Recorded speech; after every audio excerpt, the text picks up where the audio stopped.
You're listening to In Good Health, the trusted news source for medicine, science, and technology. I'm Elizabeth Westfield. I'm Mayan Vasta Betancourt. And I'm Greg Johnson. This week, why you may want to stop cooking with soybean oil.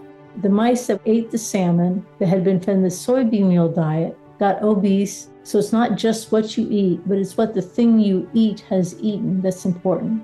But first, the realities of parenting a child with autism. In the media, we had Rain Man. I knew absolutely nothing about autism beyond that, like most people.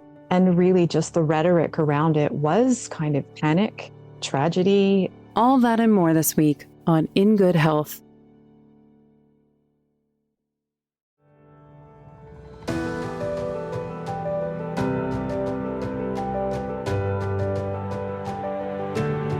Julie Green had a smart son. Everyone would tell her. Whether Carson was rattling off license plate numbers, repeating words in a foreign language, or reading aloud from the local paper as a toddler, people noticed. But their praise was often followed by a pause and look of concern. Perhaps he was too smart. They would say, "You might want to speak to his doctor." At 3 years old, Carson was diagnosed with autism spectrum disorder. And though our research and understanding has come a long way, all Green knew at the time was that her son would be labeled as different. We really did not know much more. In the media, we had Rain Man. I knew absolutely nothing about autism beyond that, like most people. And really just the rhetoric around it was kind of panic, tragedy. The discourse was really very different. It was a lot of fear mongering and a lot of pressure on parents. Like, if you don't hurry and get all these interventions, your child won't be able to do X, Y, and Z. They won't be able to live a fulfilling life. And so Green and her husband threw Carson into the various programs being recommended. But as Green writes in her new book, Motherness, a memoir of generational autism, parenthood, and radical acceptance, many of the therapies ended up doing more damage than good. She says the constant cycle of practitioners pointing out Carson's deficits impacted both his development and self-esteem. When you're constantly being corrected and led to believe that the way you are existing is not the right way of being, I think you internalize a lot of that pressure and that negative self-belief. So unfortunately, as a parent, you really want the best for your child, and you're led to believe you have to hurry and do all of these therapies. So you're doing it from this place of wanting the best for your child, but not actually realizing that sometimes it could have a negative impact. Thankfully, not all the experiences were harmful. He tried applied behavioral analysis therapy, language and speech therapy, and occupational therapy, all of which had positive effects. However, there was always this pressure looming over the family to be better. Looking back, I wish I hadn't felt such pressure, and I could have just enjoyed being with him, enjoyed that connection without both of us getting trapped in that pressure to help him achieve certain milestones and always pushing him to develop, because autistic kids will develop often kind of on their own timeline. They do need supports, but they have to be delivered in a way that's supportive and enjoyable and not within a framework that's telling them that critical framework that's inadvertently telling them they're wrong the way they are. These critiques are ones Green is all too familiar with. People felt comfortable pointing out any of her perceived flaws growing up because they deemed it a symptom of her being an only child. It was, she's really used to getting her own way. She's really kind of difficult and picky and spoiled. So these are all framed as like personality flaws in a way. And also she's extremely shy. And there was such a stigma even attached with shyness when I was growing up that, you really have to change. Why are you like this? Because I would often, I guess it was the form of anxiety and social confusion. So I would often observe people, and I was just very, very quiet because that social confusion of not really knowing what to say, or if I was kind of shutting down, I would turn mute. These similarities aren't the only parallels Green's noticed between herself and Carson. She could sympathize with his sensory issues, and they both experienced some form of face blindness, finding it hard to recognize familiar people in their lives. It was a little uncanny because there would be this crossover at times, would be like, well, I'm really sensitive to that as well. Or, gee, I really struggle when there's a change of plans and transitions. And there were these echoes of seeing myself in him. But at the same time, it was just so different. In a lot of ways, he fit more of the traditional picture we have of boys with autism. So I really just did not connect the dots because I thought, well, I have some friends. I've had social issues, but again, not to the extent that he did. I had, no major issues with language. I sat in this on the fence for so long, and it really wasn't until the general dialogue and understanding of autism in girls and women and how it might look different. It wasn't really until that conversation started happening, like almost 10 years after he was diagnosed, that it even occurred to me that it was a possibility. At the time, Green had been blogging about autism and parenting. Through that community, she met a mother who was autistic herself. The more they spoke, the more Green realized how similar their stories sounded. That's when the dots sort of connected for me, because really my son's experience, I say in the book, you can't really compare a 12-year-old boy who's autistic with, a 44-year-old woman, because I've had so many decades of making my own coping mechanisms and just living life. And also just our experiences were so different. So, I say it's like a Venn diagram. There was always this overlap where there were similarities, but also just so much difference that I didn't see it until I had actually connected with an autistic woman. Girls with autism often go undiagnosed because they don't fit the stereotypical signs seen in boys. Many are able to mask their symptoms in order to fit society's expectations. So it took 44 years for Green to be diagnosed with autism spectrum disorder. It changed everything. Receiving the diagnosis was like a corrective lens had been placed over Green's life, finally allowing her to see with 20/20 vision for the first time. On the surface of it, nothing really changes. You have the same challenges and you have the same talents, but it's, the entire way that you look at yourself. So many memories that never made any sense suddenly had new context. Well, I've always had very kind of intense sensory issues. Again, when you're young, it's framed as, why are you so picky? I had a lot of issues with clothing, which is super, I guess that's one of the hallmarks for a lot of people with autism. I've recently shaved my hair. I have a buzz cut, which is not for fashion purposes, but this is kind of a recurring thing in my life where it sounds crazy and you think it's crazy. I thought it was crazy. At various points in my life, I just could not tolerate the sensation of hair on my scalp. So again, these were things that were framed in my childhood and adolescence as, things that were basically wrong with my personality, as opposed to understanding that, yes, there was anxiety, but there was a bigger piece that was informing my behavior and the way I was experiencing the world. Green realized she had been masking her whole life. How she presented herself to the world was a character molded from whatever would help her fit in. Now she's working to unlearn that instinct.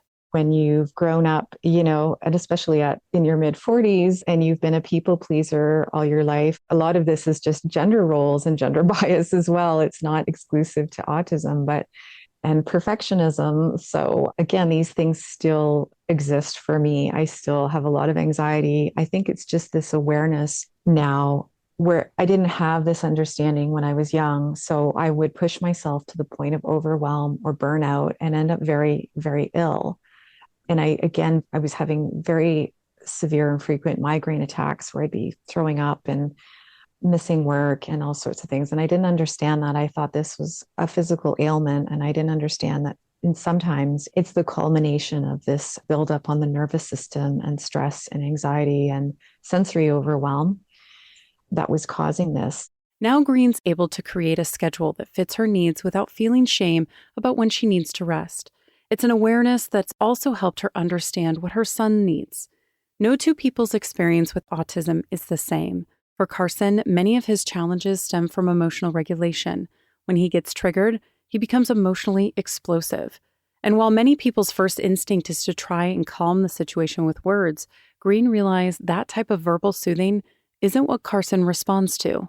And when someone's in that fight or flight mode, telling them to calm down, telling them they can't sort of process language. So I think for us, a big thing was learning, he can't process language in that moment. So he basically just needs someone to be close by to make sure he's safe, to know that we're there, but to wait until his nervous system has kind of come down. And then you can talk through, how to maybe manage a situation next time, or you can kind of do the damage control later. So really in the moment, it's just co-regulating and trying to give the nervous system a chance to calm down.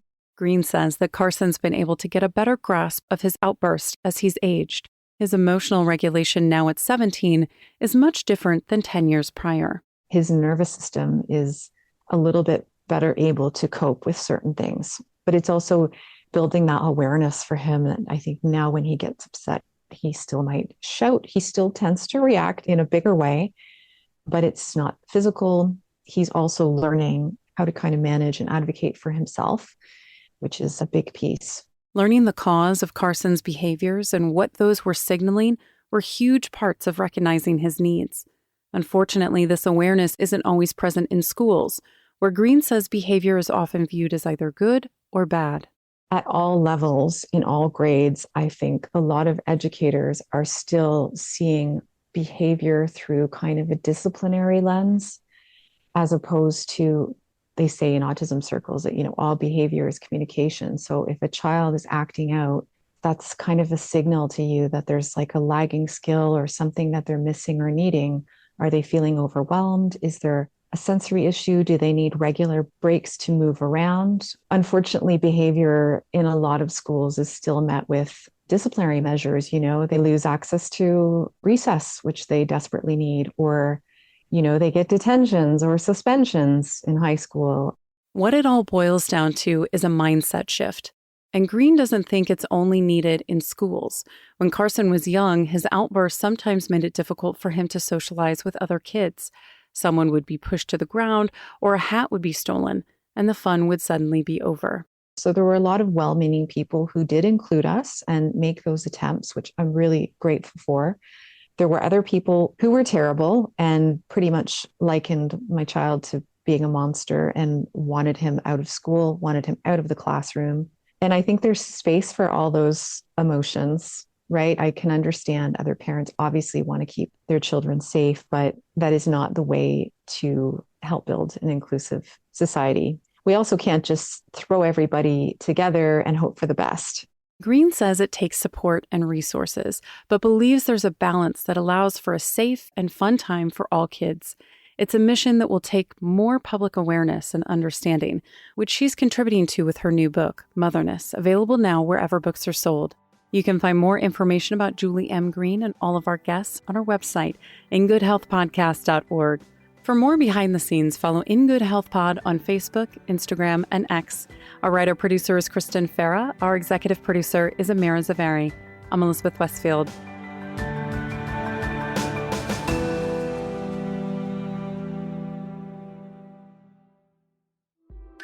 Coming up, a surprising main driver of obesity in America, when In Good Health returns.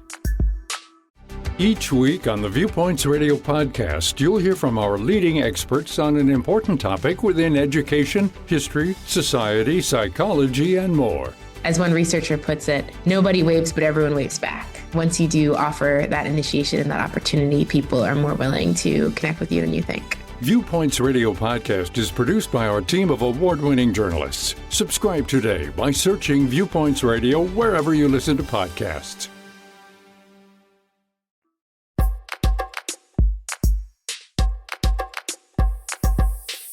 If you've been down the baking aisle at your local market recently, you may have noticed an uptick in cooking oil options.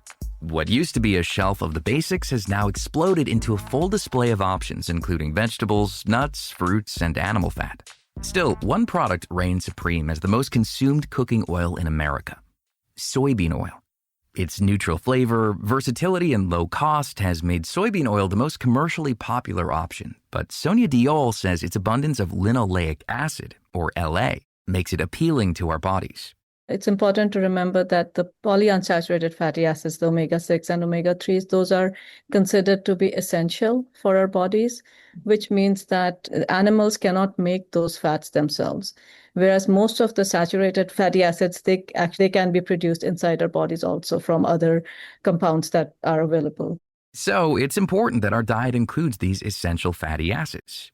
However, our inability to make them also means that our bodies automatically hold on to any linoleic acid we consume. Diol is an assistant professional researcher in the Department of Microbiology and Plant Pathology at the University of California at Riverside. She says that despite food being readily available for most Americans, our bodies still operate as if we don't know when our next meal will be.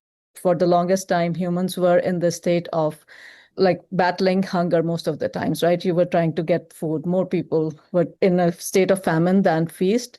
But now in today's day and age, we actually have an abundance of foods that are very rich in these fatty acids, which our body still thinks that it needs to hold on to. So as a result, we actually can accumulate a lot more of these essential fatty acids than what is necessary for us just to function properly.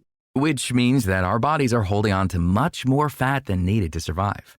In fact, Diol and her co-author Frances Slaydick recently published a paper that links soybean oil to America's obesity problem. The paper, published in the Journal of Lipid Research, reveals that the metabolites created when our body breaks down linoleic acid in soybean oil may be driving obesity. Fats get broken down, they get modified, they get broken down, and they get changed into different constituents. Some of this is necessary just to process the fatty acids. It's just what the body does. Slaydick is a professor of cell biology and toxicologist at the University of California at Riverside. She mentions that some of the products created from the breakdown of linoleic acid are oxylipins. These are key molecules for promoting inflammation, reducing the body's ability to efficiently process and store fat, and driving fat gain. There are specific enzymes that create oxylipins, so for Slaydick and Diol's experiment, one group of mice were genetically altered to not produce those key enzymes. Interestingly, the altered mice did not get as fat as the regular rodents when fed the same high soybean oil diet. The researchers then took it a step further to test if their hunch about linoleic acid held true, feeding a third group of mice coconut oil. Where soybean oil contains around 55% LA, coconut oil has just 2%. Again, this group of mice gained significantly less weight than the normal mice.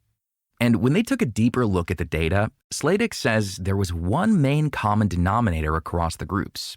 So our collaborators looked at all the metabolites in the liver, all the metabolites in the blood of these mice, the wild type and the genetically modified ones, the ones on the coconut oil diet, the ones on the soybean oil diet. And the thing that came out, the only thing that correlated out of looking at hundreds and hundreds of these metabolites were several of these oxylipins that correlated directly with obesity. They even repeated the test with Plenish, a genetically modified form of soybean oil that has only 7% LA.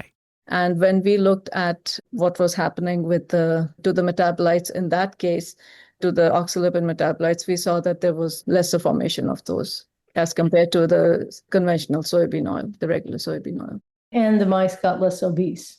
While this research shows a pretty convincing correlation, the team is unable to repeat these experiments in humans, citing ethical concerns. However, by pulling data from the USDA and CDC, they can see that correlation seems to also hold up when tracking the national rates of obesity and increase in soybean oil consumption. And while not all animal studies can be accurately translated to effects in humans, Slaydick believes this is one area where we can assume the results would be extremely similar. The need of an animal for linoleic acid is completely conserved across evolution. So the pathways that the enzymes that metabolize the linoleic acid into these oxylipins that we found that it's not the LA, it's actually the oxylipins that correlate with obesity. Those enzymes are completely conserved between mice and humans. Right. So we have every reason to think that if we were to go in and take out people's livers and see how many of these oxylipins they had and try to correlate that with the state of obesity, we would see the same thing. Diol and Slaydick's animal experiments have consistently shown that feeding mice a diet high in linoleic acid will cause weight gain and obesity. What's interesting is that simply avoiding soybean oil won't necessarily keep you from consuming high amounts of LA. The vast majority of livestock and poultry in America are fed soybean meal because it's a cheap, quality protein source.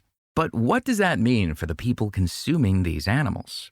What happens then is that linoleic acid, because of the properties we said at the beginning, is accumulated and stays in the animal. And so there was, at the beginning of our studies, a little over 10 years ago, there was a paper by a group in Norway where they had farmed salmon. And they had salmon that was being farmed, so they could control what they ate. Either the salmon was fed a fish meal diet, analogous to what they would have in the ocean, or they were fed a soybean meal diet. And then they took that salmon and fed the salmon to mice. And the mice that had the salmon that had been fed fish meal were fine, healthy, no obesity, no diabetes. But the mice that ate the salmon that had been fed the soybean meal diet got obese and diabetic and insulin resistant and fatty liver, just like the mice that we had where we fed them the soybean oil directly. So it's not just what you eat, but it's what the thing you eat has eaten that's important. But that doesn't mean soybean products are bad. Sladek and Diol don't think these findings should scare people away because, again, linoleic acid is essential for our bodies to function properly. However, the average American is consuming much more LA than needed. Soybean oil is the primary fat source in processed food, including chips, salad dressings, and baked goods, not to mention all the fried options at fast food places. Next time you get groceries, check the labels. You'll be shocked to find this oil in the most unassuming products. Being cognizant, reading what you're eating, and I think Americans are getting very good at that. And when you have those options to have something that is not based on soybean oil or corn oil or safflower or sunflower seed oil, choose the alternative. But also it's very important, do not stress over it. Stress alone by itself will aggravate obesity. So don't stress over it. Since its use is so widespread, Sladek promotes a do-what-you-can approach. Enjoy a meal out at a restaurant, but when you can control the preparation, like when cooking at home, opt for the unprocessed options. And instead of using a seed or vegetable oil, the researchers recommend coconut or olive oil for their meals at home. Linoleic acid, as we said, is essential. Having some in your diet is absolutely critical, but too much is not a good thing. You can find more information about Sonia Diol, Francis Sladek, and all of our guests on our website, ingoodhealthpodcast.org. For more behind the scenes, follow In Good Health Pod on Facebook, Instagram, and X. Our writer-producer is Kristen Farrah. Our production manager is Jason Dickey. I'm Greg Johnson.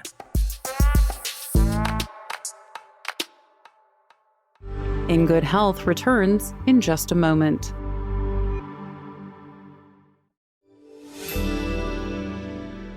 Medical notes this week.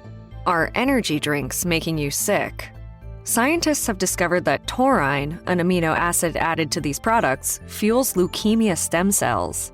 In fact, a recent study in the journal Cell Death and Disease shows that as it feeds the cancer, it becomes less available for healthy cells to use. In mice, this led to weaker bones. While taurine itself is important for specific functions in our body, it may be harmful for people with certain types of cancers. A new treatment for seizures may soon be possible without the need for invasive brain surgery. A study published in ACS Chemical Neuroscience details a non-surgical method that uses focused ultrasound to reach the areas of the brain responsible for epilepsy. By targeting these specific neural circuits, researchers were able to suppress seizure activity in animal models. This breakthrough offers a potential lifeline for the millions of patients whose seizures do not respond to traditional medication, but who are hesitant to undergo traditional surgery. Good news for sugar addicts. Scientists have created a healthier sweetener using tagatose. It's a rare type of sugar found in some fruit and dairy products that researchers have been able to biosynthetically produce. It's nearly just as sweet as table sugar, but has 60% fewer calories. Research also suggests it reduced the growth of some cavity-causing bacteria and has probiotic effects for the gut. How to fight against procrastination. Research published in BMC Psychology highlights a simple 2-minute reflection exercise as a powerful way to break the cycle of delay. The study found that breaking down the task into smaller sub-goals and adding a quick reward for each one can significantly reduce procrastination. And that's Medical Notes this week. I'm Mayan Vasta Betancourt. Thank you for joining us this week and every week as we break down the science stories you need to know. You can find all of our past segments and guests on our website, at ingoodhealthpodcast.org or wherever you listen to your podcasts. Follow us on Instagram, Facebook, and X for more behind-the-scenes content. Tune in next week for another edition of In Good Health.